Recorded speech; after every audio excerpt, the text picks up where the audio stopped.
வணக்கம்.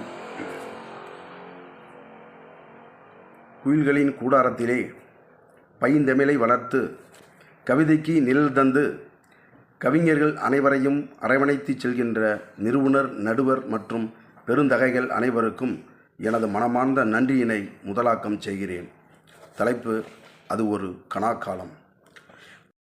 அறியா பருவத்திலே தேடுதல் இல்லாமல் ஆடுதலும் பாடுதலும் விளையாடுதலும் கொண்டாட்டமாய். அறியா பருவத்திலே தேடுதல் இல்லாமல் ஆடுதலும் பாடுதலும் விளையாடுதலும் கொண்டாட்டமாய். தற்பெருமை அகங்காரம் ஆணவம் இல்லாது பேராசை மலராத சின்னஞ்சிறு செல்வமாய்.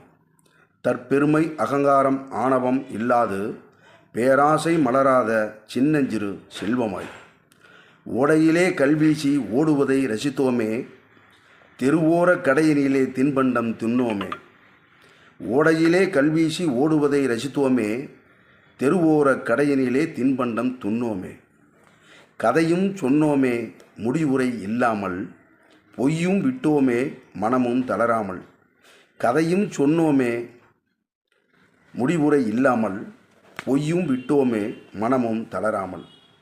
ஒற்றுமையாய் உணவருந்தி உறவுகளாய் இருந்தோமே, வயதும் கடந்தும் நினைவினில் இருக்கோமே. ஒற்றுமையாய் உணவருந்தி உறவுகளாய் இருந்தோமே, வயதும் கடந்தும் நினைவினில் இருக்கோமே. வாழ்ந்த காலங்கள் மீண்டும் வருமோ, என்றும் அது ஒரு கனா காலமே. வாழ்ந்த காலங்கள் மீண்டும் வருமோ, என்றும் அது ஒரு கனா காலமே. நன்றி, வணக்கம்.